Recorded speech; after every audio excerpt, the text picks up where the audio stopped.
Hey folks, I'm Mark Ryan. This is Super Review, and this is a Symphonium Audio Cross Elise Audio Helios SE. So this is a special edition collaboration between Symphonium and a UK retailer named Elise Audio. And as I understand it, the guy that runs Elise Audio was particularly fond of the original Helios, which is an IM that came out back in 2021, but he thought that it could be improved. And so he reached out to Symphonium trying to get just kind of a one-off commission that solved that problem for him. But I guess the two companies ended up deciding to release it as a retail product, which is the special edition that we have here.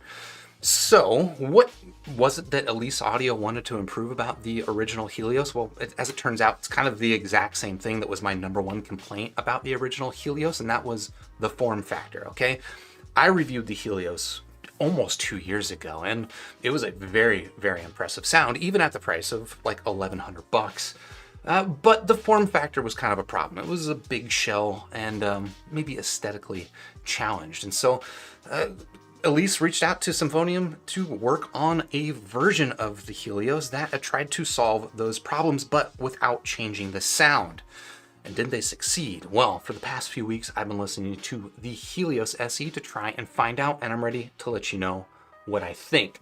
I will also say, look, there's only 50 of these units being made as far as I know right now. So if you've got the $1,200 that it costs to buy one, you might be, asking me to get to the point. So let's just get to the point and let's go through the review. Like all my other reviews, this is a live stream. If you're here now live, how's it going? Happy afternoon.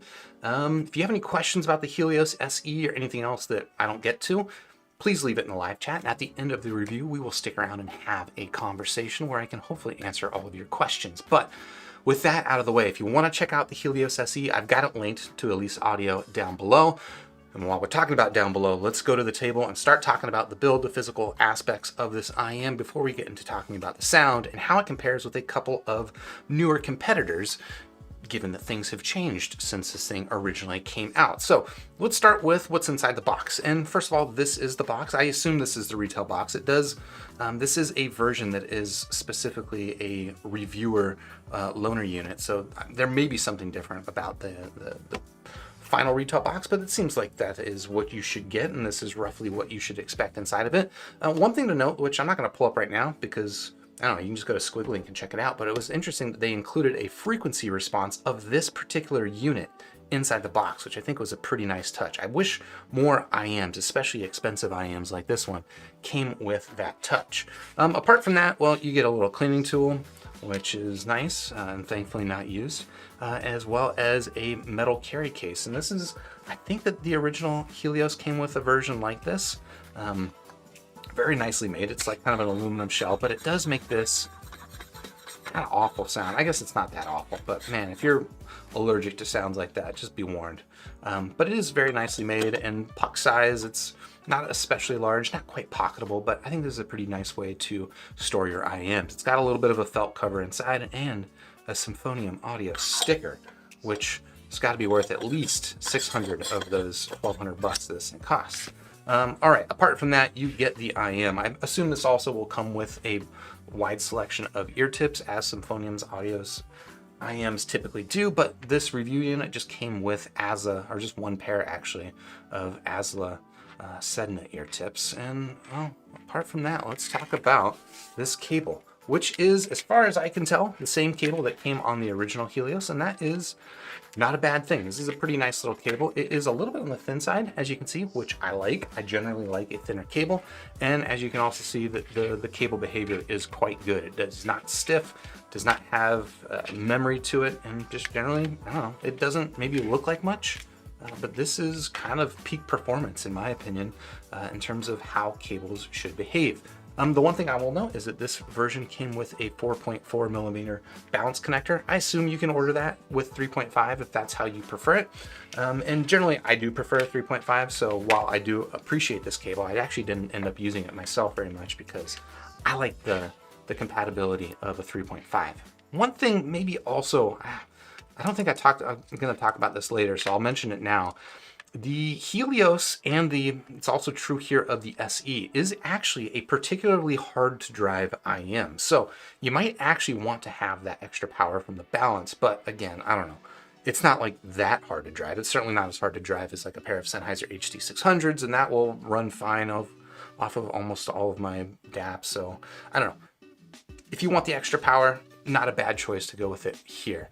But yeah, I don't know. Apart from that, okay, actually another thing I wanted to mention about the cable before we move on, and this was true of the original Helios as well, is that there are no, as you may notice, no preformed ear hooks on this. And they are a standard 2-pin connector, so you can swap it out with other cables. But what's kind of notable about the 2-pin connector and not having ear hooks is, you might not know this, but a 2-pin connector actually has a front and a back, right? I can flip this around and connect this, and it will connect up fine and still play audio. So you might be tempted to think that that is correct, but you need to have it with the front and backs aligned on the left and the right side. And the way that you know it is you just see that it has a little notch here on this little portion of the connector, whereas on the other side there is no notch. So you want that notch pointing outward, and then that way you know that you've got these things, you know, both connected correctly.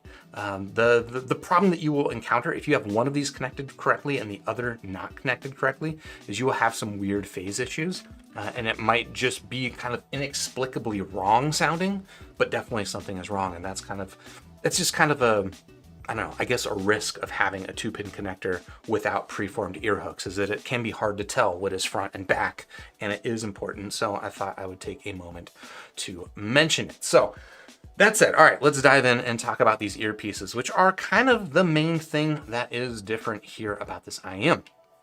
And a quick recap of the original. The original Helios, they were pretty large earpieces. It wasn't even necessarily super uncomfortable for me. It just wasn't a very secure fitting IM. And I know that a lot of other people did have issues with comfort of that IM just because it was so large, and basically all of the weight of the IM was kind of resting on the ear tip, connecting with my ear canal, and then just kind of floating outside of my ear apart from that. And then also, I didn't really like the way that it looked. I mean, it was just kind of like a simple black aluminum shell. How could that go wrong? But there was just something a little bit weird about the way that they integrated the 2-pin connector that I was, maybe superficial, but it was enough to annoy me. Well, bring us here to the special edition version. And both of those things have been addressed. Okay, let's start with the aesthetics. They're using, kind of a very similar build, to be honest. It's still kind of this aluminum shell all the way around, pretty flat on the outside. They have added a little color touch to it. I don't know if this is totally coming across, but this is, kind of a teal blue color. So makes it a little bit more interesting than the black, but otherwise it's pretty much the same. The main differences in the aesthetic is that you don't have this weird little jutting bit up here at the top. And again, is that a big deal? No. Is it a thing that bothered me? Yes. And I'm glad to see that they have resolved that. And then apart from that, when we're talking about size, well, this thing is, I would say, considerably smaller, but this is still kind of a chonker IM. I would describe this as kind of like a medium large IM. So yeah, I don't know. It's not as small. It kind of looks a lot like Symphonium Audio's Meteor, which is an IM I reviewed, I don't know, less than a year ago or so. That is actually a very, very small shell. This here with the Helios SE is actually kind of an upscaled version of that, which is still, I would say, on the medium large side. But importantly, in terms of fit, it fits me a little bit better than the original. I'll punch in here so you can take a look. And basically the main differences are that the original would just kind of hang outside my ear a little bit more. So there was less of the weight was being borne by the back of my ear bowl, as well, because the 2-pin connector up here would stick up a little bit higher than it does here with the special edition. The 2-pin connector would then stick up a little bit higher, and it would mean that these ear hooks wouldn't quite wrap around the back of my ear super reliably. So I will say that this is not the best fitting IM. In terms of fit security specifically, comfort, I really have no issues with it. But fit security, I would still say, is on the so-so side. But it is at least improved to the point that I wouldn't really complain about it, to be honest. Whereas the original Helios is definitely a thing you got to warn people about. It is large, and it is not the most secure fitting IM. This one, still large, but not as, I don't know, intimidatingly large. And then the fit security is a little bit better to the point that, again, I think it's not really a problem. The one thing that I will point out is that, like the original Helios, this is still an unvented IM, which is to say there's no venting in here, right? So when you insert this into your ear, it's going to build up a little bit of pressure. I recommend just kind of like lifting up your ear like this, put it into place, and then you drop your ear down around it, and that creates a seal, rather than like trying to take air and compress it into the inside of your ear. That's a bad idea. Don't do that. But some people are particularly sensitive to an unvented IM, so I figured I'd mention it. But me personally, I really don't have any issues with the comfort of venting. So yeah, that is the physical stuff here on the Helios SE, which is going to lead us into talking about the sound. And I know the big question here is like, okay, you made the shell smaller. Were there sacrifices in the sound, or was anything else changed about it? And that was kind of important for me because, again, I found the original Helios to be a very impressive sounding IM that I just unfortunately didn't love the form factor of. So did they maintain it? Well, honestly, let's talk about the sound signature initially, and there is not much changed here from the original SE, which is generally a good thing for me. On paper, if I look at the frequency response graph, there is a smidge more bass here on the special edition. I'll be honest, I haven't heard the original Helios in a while, so with, a year or so, 6 months or so of time in between listening to them, I couldn't really tell you that it necessarily sounds bassier. That said, I will mention Precog Vision was actually over here yesterday. He demoed the Helios SE, and he used to own the original Helios. For him, it seemed like it was noticeable that there was a little bit of a bass increase.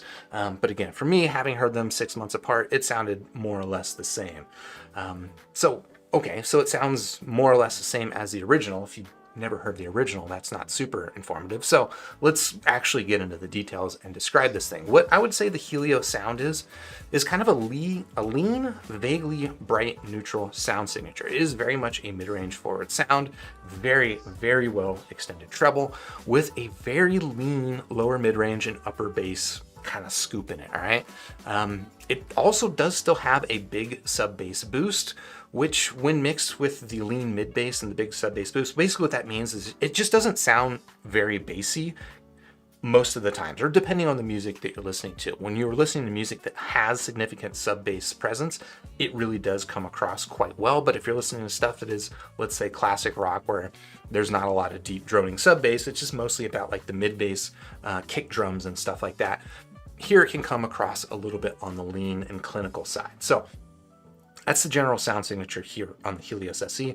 What do I like about the sound of this IM? While that tonal balance I just described, I would say is not my exact ideal, it's certainly not far off. And the mid-range focus, I love a mid-range focus sound versus especially like a contrasty V-shaped sound signature. This is right in the ballpark of what I like.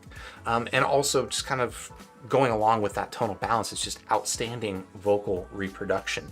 On top of just, the tonal balance being really good, it does an outstanding job with texturing, especially in the vocals. And I think a lot of that comes from what is, I would say, some of the best treble in IMs. It is very incisive and at the same time, surprisingly smooth, okay? When I was describing the tonality, I described it as a little bit bright, which I think it is, but it's never in like a peaky way. It's just a really clean treble all the way out to 20,000 hertz. Gives a really strong sense of detail. And honestly, having heard a lot of expensive IMs, frankly, I can't think of anything that does treble quite like the Helios SE does. And I think that treble presentation also contributes to just a wider sense of head stage than average, even at the price. And again, this is not a cheap IM, it's $1,200, but compared to other IMs at this price, I think the head stage on this thing does stand out as particularly good. Also particularly good is the bass. So I haven't even talked about the driver configuration of this IM because it might come as a bit of a surprise. It's just 4 balanced armatures. And you might think 4 balanced armatures, BA bass, there can't be that much behind it. Man, the bass on this thing does a really convincing job of imitating a dynamic driver. It really hits those deep tones quite well, and they have a satisfying physical texturing to them that I really don't expect out of BAs. Like, if you told me this was a DD in it, I would 100% believe you. It's really, really satisfying bass when it's there. So, That's what I like about the sound here on the Helios SE. What are some things that maybe aren't my favorite? What are some things I can complain about? Well, again, kind of the same as what I mentioned about the original Helios. I enjoy the mid-Z tonal balance, but the leanness in the lower mid-range and upper bass, I think goes a little bit too far for my tastes. It's just got kind of like the scooped lower mid-range with the scooped upper bass, which means that the bass presentation I find to be a little bit inconsistent. That satisfying physicality that I just got done describing about the bass, it's just not present in a lot of music. Again, if you're listening to classic rock with kick drums or anything that's not electronic and modern music like that, you just might not have much of that bass texturing that this thing does so well. And I think it also kind of contributes a little bit to a compressed sense of depth. So while this thing I think presents very, very wide in terms of head stage, front to back depth wise, it can vary. Again, it's a little bit inconsistent depending on what is the bass content of the music that you're listening to. And I think that contributes to somewhat of a clinical dryness to the sound. It really doesn't bother me as much as the inconsistent depth, but it does make the sound, it just makes the Helios SE, honestly, a sound that I respect more than I love, I suppose. Ride cymbals, talking about the extended treble, I think they have a nice full decay, but they don't quite have that same realistic metallic ping behind them. They can maybe sound a little bit more swishy. And that's me getting super picky about the Helios SE. But how does it stack up versus a couple of other IMs? I don't want to say exactly the same price range because they're not exactly the same price range, but some other IMs that I think are competitive with the Helios SE that have come out more recently. Well, let's go back to the table. And you see that little magic trick I just did there? That is not editing. That is, okay, you saw what I was doing. But anyway, let's do this little comparison, okay? What we've got here, the Helios SE, like we just got done talking about, it is $1,200 and it is a 4 balanced armature design. Here we've got, let me pull that thing out to catch the light just so. We've got the 64 Audio U4S. It's $1,100 with a hybrid configuration. It's a single dynamic driver and I believe 3 balanced armatures, hence the 4. And then finally over here, we've got the 7th Acoustics Supernova. $750, so considerably cheaper than the other two on this table, but we'll talk about why it's on the table. And it is a 6 balanced armature design. So in terms of sound signature, these actually kind of, they're a bit of a range. Like if I were to rank them, not rank them necessarily, but just kind of like put them on some sort of scale, your scale might look something like this, okay? The Helios is like a very neutral, very mid-range forward sound. It's got that lean lower mid-range and upper bass and a big sub-bass boost. The Supernova, in contrast, is kind of like a balancing between the two. I would just describe as frankly neutral. It's got a mid-range focus, but that lower mid-range scoop that you have over here is not present over here. It's just kind of like a linear rise to the bass, which gives it, I think, a fuller sound in the lower mid-range, but maybe more to the point, just kind of like a more consistent bass presentation. It's still got a nice clean neutral sound, but adds a little bit of richness to it and maybe a smidge of brightness on it as well. And then over here with the 64 Audio U4S, this is, okay, putting it here one step beyond is maybe a little bit of an understatement. It's maybe like 2 steps beyond in terms of this linear transition that we've got here, but this is like a bassy neutral set. It's got a really thick mid-range, warm balance. The treble is well extended on this, but it also kind of blends into the background behind what is the most dominant aspect of this IM, which is the bass. I would describe this as maybe a little bit more contrasty and sparkly versus these other two, which can be, again, a little bit more mid-range focus, a little bit low contrast. So yeah, that's kind of like a big difference between those three in terms of sound signature. Now, how do they compare in terms of technical performance? Again, they actually kind of are an interesting mix here to put it on the table. The Helios, excellent with head stage, and it's got a really strong sense of detail. Again, those bass hits I think are really just like dynamic driver quality in terms of their depth when the music has it, but it can sound a little bit dry and flat when the music you're listening to doesn't have big bass hits in it. The U4S, I would say it's definitely less clear in terms of distinction between sounds, between instruments and stuff like that, but it's still, it's still pretty strong, especially given the fact that it is such a bassy sound signature. I would say that of the three, it has the most satisfying bass texture. Again, I mentioned that this does a really good imitation of a dynamic driver bass. Well, this is the real deal dynamic driver bass, and it's very good dynamic driver bass. Maybe a little bit soft in the attack here on the U4S, but in terms of like digging deep and giving you that physicality, I do think that the U4S, it also comes from the frequency response, is going to do a better job of that. Over here in the Supernova, I would describe this as incisive. I think that of the three, it actually has the most distinct imaging, which I'm talking about kind of like the ability to pinpoint in 3D space where instruments sound like they're coming from. The Helios does a decent job of that. Again, it presents a pretty wide stage. Oh, yeah. It presents a pretty wide stage, but it doesn't necessarily do like the best job of pinpointing the 3D space around it, whereas I do think that the Supernova does a better job. It also has just really, frankly, excellent sense of timbre behind it. It just sounds really transparent and realistic, organic and clean in a way that I think that the other two don't do. So, all right, last note that we will talk about is the form factor. So like we just got done talking about the Helios SE, this is a big improvement over the original Helios in terms of size and just fit security, and even a little bit of an improvement in terms of aesthetic, but it is still, not at strength, I will say. The aesthetic, I think, is also kind of a mismatch. You've got like this blue color here with a copper cable and a black, it's a bit all over the place, but it is, it's not something I would complain about seriously. The U4S, unfortunately for the Helios, is just, I would say, an outstanding looking ion. I think that this thing looks pretty beautiful. It's an all aluminum shell like the Helios, but it's quite a bit smaller in the ear.